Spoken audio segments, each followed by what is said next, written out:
ಇಲ್ಲೇ ಇದ್ದು ಬಹಳಷ್ಟು ಕಡೆ ಹೋಗಿ ಇವತ್ತು ಎಲ್ಲ ಬಡಾವಣೆಗಳಲ್ಲಿ ಹೋಗಿ ಇಲ್ಲ ಕಾಂಗ್ರೆಸ್ಗೆ ಮತ ಹಾಕ್ಬೇಕು, ಕಾಂಗ್ರೆಸ್ಗೆ ಮತ ಹಾಕ್ಬೇಕು ಅಂತೇಳಿ ಎಲ್ಲ ಕಡೆ ಕೂಡ ಅಡ್ಡಾಡ್ತಾ ಇದ್ದಾನೆ.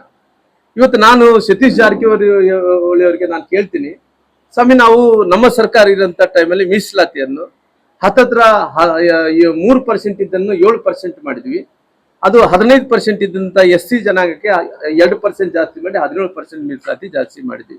ಈ ಮೀಸಲಾತಿ ಜಾಸ್ತಿ ಮಾಡಿದಂತ ಟೈಮಲ್ಲಿ ಇವತ್ತು ನಿಮ್ಮ ಸರ್ಕಾರ ಕಾಂಗ್ರೆಸ್ ಸರ್ಕಾರ ಏನ್ ಮಾಡಿದೆ, ಅದನ್ನು 7% ಇದ್ದು ಮತ್ತೆ ಪುನಃ 3% ತಂದಿದೆ. ನಾವು ಕೂಡ ಮೀಸಲಾತಿ ಜಾಸ್ತಿ ಮಾಡಿರೋದಂತೂ ಸುಪ್ರೀಂ ಕೋರ್ಟ್ ಆದೇಶ ಏನಿತ್ತು ಆ ಯಥಾಸ್ಥಿತಿಯಲ್ಲೇನೆ ನಾವು ಮೀಸಲಾತಿನ ಜನಸಂಖ್ಯೆ ಆಧಾರದ ಮೇಲೆ ಬಾಬಾ ಸಾಹೇಬ್ ಅಂಬೇಡ್ಕರ್ ಬರೆದಂತ ಸಂವಿಧಾನದ ಅನುಸೂಚಿತ ಪ್ರಕಾರವಾಗಿ ನಾವು ಮೀಸಲಾತಿಯನ್ನು ಜಾಸ್ತಿ ಮಾಡುತ್ತ ಕೆಲಸ ಮಾಡಿದ್ವಿ. ಆದ್ರೆ ಈ ಸರ್ಕಾರ ಬಂದ ನಂತರ 7% ಇದು 3% ಮೀಸಲಾತಿ ಅಂತ ಸಿದ್ದರಾಮಯ್ಯ ಉತ್ತರ ಕೊಟ್ಟಾರ ನಿನ್ನೆ ಅಸೆಂಬ್ಲಿಲಿ. ಸಾಲ ಮಾಡುದು ಅನಿವಾರ್ಯ, ಎಲ್ಲ ಸರ್ಕಾರ ಸಾಲ ಮಾಡ್ಲಿ, ಅದಕ್ಕೊಂದು ಇತಿಮಿತಿ ಇರ್ತದೆ. ಆದ್ರೆ ಇವತ್ತು ಈ ಗ್ಯಾರಂಟಿ ಯೋಜನೆಯನ್ನ ಟೀಕಾ ಮಾಡುದಿಲ್ಲ, ಗ್ಯಾರಂಟಿ ಯೋಜನೆಯನ್ನ. ಆದ್ರೆ ಅಭಿವೃದ್ಧಿ ಕೆಲಸ ಏನಾಗಿದೆ ಅನ್ನುವಂತ ತಿಳ್ಕೊಬೇಕಲ್ಲ. ಅದರಿಂದ ಇವತ್ತು ನಮ್ಮ ಬಜೆಟ್ ಯಾವ ರೀತಿ ಮೈನಸ್ ಆಗಿದೆ ಅನ್ನುವಂಥದ್ದು ನಾವು ತಿಳ್ಕೊಬೇಕಾಗಿದೆ. ಸಾಲದ ಕೂಪಂಕ ದೊಡ್ಡ ಪ್ರಮಾಣದಲ್ಲಿ ಏರಿಕೆ ಆಗಿದೆ ಮತ್ತು ಇವತ್ತು ಆ ಬಜೆಟ್ ಮುಖಾಂತರ ಇವತ್ತು ಹೊಂದಾಣಿಕೆ ಮಾಡ್ಲಿಕ್ಕೂ ಆಗದೇ ಇರುವಂತಹ ಪರಿಸ್ಥಿತಿ ನಿರ್ಮಾಣ ಆಗಿದೆ. ಮತ್ತು ಡೇ ಟು ಡೇ ಇವತ್ತು ಈ ಗ್ಯಾರಂಟಿ ಇವತ್ತು ಮಹಿಳೆಯರಿಗೆ ಉಚಿತವಾಗಿ ಬಸ್ಸಿನ ಪ್ರಯಾಣ ಮಾಡ್ತಾರೆ. ಆ ರಿಎಂಬರ್ಸ್ ಮಾಡಿ ಕೊಡ್ಬೇಕಲ್ಲ ಸರ್ಕಾರ ಇವರಿಗೆ. KSRTC ಸಾರಿಗೆ ಸಂಸ್ಥೆ ಅದಾವ, 4 ಸಾರಿಗೆ ಸಂಸ್ಥೆ ಇದಾವ, ಎಲ್ಲವೂ ಲಾಸ್ ಆಗ್ಯದಾವ. ಹೆಸ್ಕಾಂ ಇದೆ, ಹೆಸ್ಕಾಮ್ ಬೆಸ್ಕಾಮ್ ಎಲ್ಲ ಅದಾವ. ಆ ವಿದ್ಯುತ್ ಇವು ಕಂಪನಿಗಳಿದಾವೆ, ಎಲ್ಲ ಲಾಸ್. ಒಂದೊಂದು 5,000 ಕೋಟಿ, 1,000 ಕೋಟಿ, 2,000 ಕೋಟಿ, ಈ ರೀತಿ ಪ್ರತಿಯೊಂದು ಅದರಲ್ಲಿ ಸಾರಿಗೆ ಸಂಸ್ಥೆಗಳು ಲಾಸ್ ಆಗ್ಯದಾವ. ಅಟ್ಲೀಸ್ಟ್ ಗ್ಯಾರಂಟಿ ಯೋಜನೆ ಬೇಕಾದ್ರೆ ಮಹಿಳೆಯರಿಗೆ ಫ್ರೀಯಾಗಿ ಇದು ಮಾಡ್ತಾರಲ್ಲ, ರಿಯಂಬರ್ಸ್ ಮಾಡ್ಬೇಕಲ್ಲ, ಅದು ಫಸ್ಟ್ ಡ್ಯೂಟಿ ಅದು ಸರ್ಕಾರದ್ದು. ಅದು ರಿಯಂಬರ್ಸ್ ಮಾಡ್ತಾ ಇಲ್ಲ. ಸಾರಿಗೆ ಸಂಸ್ಥೆಯಲ್ಲಿ ಇದ್ದಂತ ಅಧಿಕಾರಿಗಳು ಹೇಳ್ತಾರೆ, ನಮಗೆ ಅಲ್ಲಿದ್ದಂತ ಕೆಲಸ ಮಾಡ್ತಕ್ಕಂಥ ನೌಕರರು ಹೇಳ್ತಾರೆ, ನಮ್ಗೆ ಸಂಬಳಕ್ಕೂ ಗತಿ ಇಲ್ಲದಂತ ಪರಿಸ್ಥಿತಿ ಆಗಿದ್ರೆ. ಯಾವ ರೀತಿ ಪರಿಸ್ಥಿತಿ ಆಗಿದೆ ಅಂದ್ರೆ ಒಂದು ಮಿಸ್ ಮ್ಯಾನೇಜ್ಮೆಂಟ್ ಆಡಳಿತ ವ್ಯವಸ್ಥೆ ಸಂಪೂರ್ಣ ಕುಸಿದಾಗಿದೆ, ಭ್ರಷ್ಟಾಚಾರ ಮಿತಿ ಮೀರಿದೆ, law and order situation worst ಆಗಿದೆ. ಹೀಗಾಗಿ ಅದ್ರದ್ದು ಇಂಪ್ಯಾಕ್ಟು, ಅದ್ರದ್ದು ಏನಿದೆ ನೆಗೆಟಿವ್ ಇದೆ ಸರ್ಕಾರದ್ದು, ಅದು ಸಹಿತ ಜನರಲ್ಲಿ ನಾನು ಜನಸಾಮಾನ್ಯರಲ್ಲಿ ಮಾತಾಡಿದಾಗ ಅದು ಅದರಲ್ಲಿ ಅವ್ಯಕ್ತವಾಗಿ ಕಂಡು ಬರ್ತದೆ. ಆ ಹಿನ್ನೆಲೆಯಲ್ಲಿ ಇವತ್ತು ಬಾಗಲಕೋಟೆಯಲ್ಲಿ ಭಾರತೀಯ ಜನತಾ ಪಾರ್ಟಿ ನಿಶ್ಚಿತವಾಗಿ ಗೆದ್ದು ಬರ್ತದೆ. ಮತ್ತು ಇನ್ನೊಂದು ದಾವಣಗೆರೆಯದು ಸದ್ಯಕ್ಕೆ ನಾನು ಇನ್ನೂ ಅಲ್ಲಿ ಹೋಗಿಲ್ಲ, ಇನ್ನೊಂದು 2 ದಿವಸ ಬಿಟ್ಟು ಅಲ್ಲಿ ದಾವಣಗೆರೆಯೂ ನಾವು ಕ್ಯಾಂಪೇನ್ ಹೋಗ್ತಾ ಇದ್ದೇನೆ. ಅಲ್ಲಿಯ ಒಂದು ಪರಿಸ್ಥಿತಿಯನ್ನ ಮಾಹಿತಿಯನ್ನು ನಾವು ತೆಗೆದುಕೊಂಡಾಗ ಅಲ್ಲಿಯೂ ಇದೇ ರೀತಿಯಾದಂತ ಕಾಂಗ್ರೆಸ್ ಬಗ್ಗೆ ನೆಗೆಟಿವ್ ಇದೆ. ಕಾಂಗ್ರೆಸ್ ಆದಷ್ಟು ಬೇಗನೆ ಸರ್ಕಾರ ಮನೆಗೆ ಹೋಗ್ಬೇಕು ಅನ್ನುವಂತ ಒಂದು ರೀತಿ ಜನ ಮಾತಾಡ್ಲಿಕ್ಕೆ ಚಾಲು ಆಗಿದ್ದಾರೆ. ಮತ್ತು ಕಾಂಗ್ರೆಸ್ ನಲ್ಲೇ ಸಹಿತ ಬಂಡಾಯದ ಒಂದು ಪರಿಸ್ಥಿತಿ ನಿರ್ಮಾಣ ಆಗಿದ್ರಿಂದ ದಾವಣಗೆರೆಯಲ್ಲಿ ಸಹಿತ ನಾವು ನಿಶ್ಚಿತವಾಗಿ ನಮ್ಮ ಅಭ್ಯರ್ಥಿ ಗೆದ್ದು ಬರ್ತಾರೆ ಎನ್ನುವಂತ ಮಾತನ್ನು ಹೇಳ್ತೀನಿ. ಮತ್ತು ಇದ್ರ ಜೊತೆಗೆ ನೋಡಿ, ಇವತ್ತು ಇಡೀ ಜಗತ್ತಿನಲ್ಲಿ ಇವತ್ತೇನೋ ಈ ಪತ್ರಿಕಾಗೋಷ್ಠಿಯ ಮುಖಾಂತರ ಇವತ್ತಿನ ಬೈ ಎಲೆಕ್ಷನ್ ನಡೀತಾ ಇದೆ ಬಾಗಲಕೋಟೆ. ನಾನು ಮೊನ್ನೆ ನಾಮಪತ್ರ ಸಲ್ಲಿಕೆ ಸಂದರ್ಭದಲ್ಲಿ ನಾನು ಬಂದಿದ್ದೆ, ರಾಮುಲು ಅವರು ಇದ್ರು, ಮತ್ತು ನಮ್ಮ ಗೋವಿಂದ ಕಾರಜೋಳ ಇದ್ರು, ಜಿಲ್ಲಾಧ್ಯಕ್ಷರು, ಮತ್ತು ನಮ್ಮ ನಾರಾಯಣ ಸಂಬಾಣಿ, ಇನ್ನು ಎಲ್ಲ ನಾಯಕರು ಇಲ್ಲಿ ಇದ್ರು. ಆ ಸಂದರ್ಭದಲ್ಲಿ ಅವತ್ತು ನಡೆದಂತ ನಾಮಪತ್ರ ಸಲ್ಲಿಕೆ ಕಾರ್ಯಕ್ರಮ ಇದೆಯಲ್ಲ, ಬಹಳ ದೊಡ್ಡ ಪ್ರಮಾಣದಲ್ಲಿ 16,000 ಸಂಖ್ಯೆಯಲ್ಲಿ ಅವತ್ತು ಜನಸಾಮಾನ್ಯರು ಸೇರಿ, ಕಾರ್ಯಕರ್ತರು ಸೇರಿ ಬಹಳ ಒಂದು ಉತ್ಸಾಹದಿಂದ ಆ ನಾಮಪತ್ರ ಸಲ್ಲಿಕೆ ಕಾರ್ಯಕ್ರಮ ಆಯಿತು. ನಾನು ಅವತ್ತು ಮತ್ತೆ ಪಾರ್ಲಿಮೆಂಟ್ ಅಟೆಂಡ್ ಮಾಡ್ಲಿಕ್ಕೆ ಪಾರ್ಲಿಮೆಂಟ್ಗೆ ಹೋಗಿದ್ದೆ. 2 ಡೇಸ್ ನಾ ಪಾರ್ಲಿಮೆಂಟ್ಗೆ ಹೋಗಿ ಮತ್ತೆ ಇಲ್ಲಿ ಬರ್ತೇನೆ ಅಂತ ಹೇಳಿದ್ದೆ, ಬಂದಿದ್ದೇನೆ ಇವತ್ತು. ಅಲ್ಲಿ ಕೇಳ್ತಾ ಇದ್ರು ನಮ್ಮ ಲೋಕಸಭಾ ಸದಸ್ಯರು ಬೇರೆಯವರು, ಇಲ್ಲ ಭಾಳ ಬಾಗಲಕೋಟೆದು ಭಾಳ ಚೆನ್ನಾಗಿ ಆಯ್ತಲ್ಲ ನಾಮಪತ್ರ ಸಲ್ಲಿಕೆ, ನಾವೆಲ್ಲ ಟಿವಿ ಒಳಗೆ ನೋಡಿದ್ವಿ, ಮಾಧ್ಯಮದಲ್ಲಿ ನೋಡಿದ್ವಿ, ನಾವು ಗೆದ್ದು ಬರ್ತೀವಿ ಅಂತ ಹೇಳಿದೆ ನಾನು. ಆ ರೀತಿಯಾದಂತ ಒಂದು ವಾತಾವರಣ ಫಸ್ಟ್ ನಿರ್ಮಾಣ ಆಗಿದೆ. ಇಲ್ಲ, ನಾನು ಇಲ್ಲಿ ಉಸ್ತುವಾರಿ ಜವಾಬ್ದಾರಿ ಕೊಟ್ಟಿದಾರ, ಇಲ್ಲಿ ನೋಡ್ಕೊಂತ ಕೂಡ ಅಲ್ಲಿ ಕೂಡ 1 ದಿನ 2 ದಿನ ಹೋಗ್ಬಿಟ್ಟು ಬರ್ತೀನಿ. ಆಲ್ರೆಡಿ ನಮ್ಮ ಪಾರ್ಟಿ ಎಲ್ಲ ನಾಯಕರು ಅಲ್ಲಿ ಕೂಡ ಕೆಲಸ ಮಾಡ್ತಾ ಇದ್ದಾರೆ. ನಮ್ಮ ಶಿವನಗೌಡರು ನಾಯಕರು, ರಾಜೀವ್ ಗೌಡರು ಎಲ್ಲರೂ ಕೂಡ ಬರ್ತಾ ಇದಾರೆ, ಗೋವಿಂದ ಕಾರಜೋಳ ಸಾಹೇಬ್, ಜಗದೀಶ್ ಶೆಟ್ಟರ್ ಎಲ್ಲರೂ ಕೂಡ ಆ ಕಡೆ ಅದ್ರ ಬದಲು ಆಗ್ತಿರ್ತೀವಿ. ಇಲ್ಲಿ ಜಾಸ್ತಿ ಉಸ್ತುವಾರಿ ಇರೋ ಕಾರಣ ಇಲ್ಲಿ ಜಾಸ್ತಿ ಕಾನ್ಸಂಟ್ರೇಷನ್ ಮಾಡ್ತೀವಿ. ಪುನಃ ಅಲ್ಲಿ ಅವಕಾಶ ಇದ್ದಂತ ಅಲ್ಲಿ ಕೂಡ ಪ್ರಚಾರ ಮಾಡಿ ಮತ್ತೆ ವಾಪಸ್ ಮಾಡ್ತೀನಿ.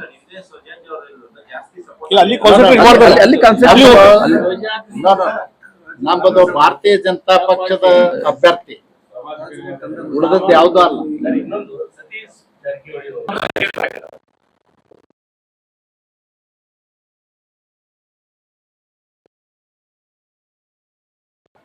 ಅವ್ರು ಸೀಸನ್ ಪೊಲಿಟಿಷಿಯನ್ ಆಗಿರೋ ಕಾರಣ ಈ ಚುನಾವಣೆಗಳು ನಡೆಯುವಂತ ಟೈಮಲ್ಲಿ ಯಾವುದೋ ಒಂದು ರೀತಿಯಲ್ಲಿ ಜಿಮಿಕ್ಸಲ್ಲಿ ಗೆಲ್ಲಿಬೇಕನ್ನಂತ ಪ್ರಯತ್ನವನ್ನು ಮಾಡ್ತಾ ಇದಾರೆ.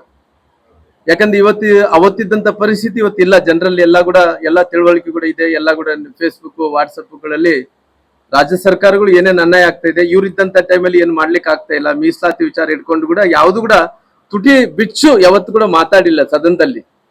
ಒಂದು ಮೀಸಲಾತಿ ವಿಚಾರ ಇಷ್ಟೊಂದು ದೊಡ್ಡ ಅನ್ಯಾಯ ಆದಂತ ಟೈಮಲ್ಲಿ ಕೂಡ ನಮ್ಮ ಸರ್ಕಾರದಲ್ಲಿ ಗೋವಿಂದ ಕಾರಜೋಳರು, ಬೊಮ್ಮಾಯಿಯವರು, ಜಗದೀಶ್ ಶೆಟ್ಟರ್ ಅವರು ಎಲ್ಲರೂ ಕೂಡ ಸೇರಿ ಇವತ್ತು ಎಲ್ಲಾ ಜನಾಂಗಕ್ಕೆ ಇವತ್ತು ಮೀಸಲಾತಿ ಕೊಟ್ಟಂತ ಟೈಮಲ್ಲಿ ಕೂಡ, ಮೀಸಲಾತಿ ಕಾನೂನು ಬದ್ಧವಾಗಿ ಕೊಟ್ಟಂತ ಟೈಮಲ್ಲಿ ಕೂಡ ಅವತ್ತು ಕೂಡ ಯಾವತ್ತು ಮಾತಾಡ್ಲಿಲ್ಲ. ಇವತ್ತು ಮೀಸಲಾತಿ ತೆಗೆದಂತ ಟೈಮಲ್ಲಿ ಕೂಡ ಯಾವತ್ತು ಕೂಡ ತುಟಿ ಬಿಚ್ಚಿ ಮಾತಾಡ್ಲಾರ್ದಂತ ವ್ಯಕ್ತಿ. ಅಂತ ವ್ಯಕ್ತಿ ಇಲ್ಲಿ ಬಂದು ಪ್ರಚಾರ ಮಾಡಿ ಇವತ್ತು ಎಲ್ಲೋ ರಾಜಕಾರಣಕ್ಕೋಸ್ಕರವಾಗಿ, ಅವ್ರ ಸ್ವಾರ್ಥಕ್ಕೋಸ್ಕರವಾಗಿ, ಅವ್ರ ಸರ್ಕಾರ ಇದೆ ಅಂತ ಹೇಳಿಗೋಸ್ಕರವಾಗಿ ಇವತ್ತು ನಾನು ಕೇಳ್ತೀನಿ, ಇವತ್ತು ಇಷ್ಟೊಂದು ಭ್ರಷ್ಟಾಚಾರ ಆದಂತ ಟೈಮಲ್ಲಿ ಕೂಡ ನೀನ್ ಎಲ್ಲಿ ಮಾತಾಡಿಗಪ್ಪ?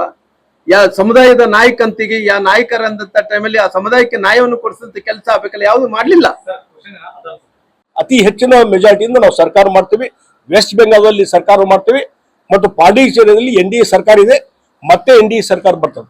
ಇದರ ಜೊತೆಗೆ ಇವತ್ತು ಎಲ್ಲಿ ತಮಿಳುನಾಡಲ್ಲಿ ಡಿಎಂಕೆ ವಿರುದ್ಧ ಬಹಳ ದೊಡ್ಡ ಪ್ರಮಾಣದಲ್ಲಿ NT ಇನ್ಕಮ್ಸ್ ಇದೆ.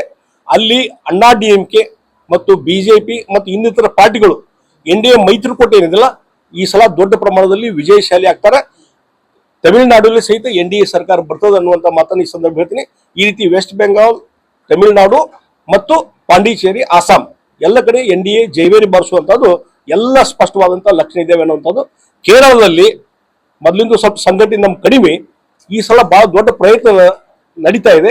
ಅಲ್ಲಿಯೂ ಸಹಿತ ಒಳ್ಳೆ ಪ್ರಮಾಣದ ರಿಸಲ್ಟ್ ಬರ್ತದೆ. ಹೆಚ್ಚಿನ ಸಂಖ್ಯೆಯಲ್ಲಿ ನಮ್ಮ ಶಾಸಕರು ಆರಿಸಿ ಬರ್ತಾರೆ ಅನ್ನುವಂಥದ್ದನ್ನ ಈ ಸಂದರ್ಭ ಹೇಳ್ತೀನಿ.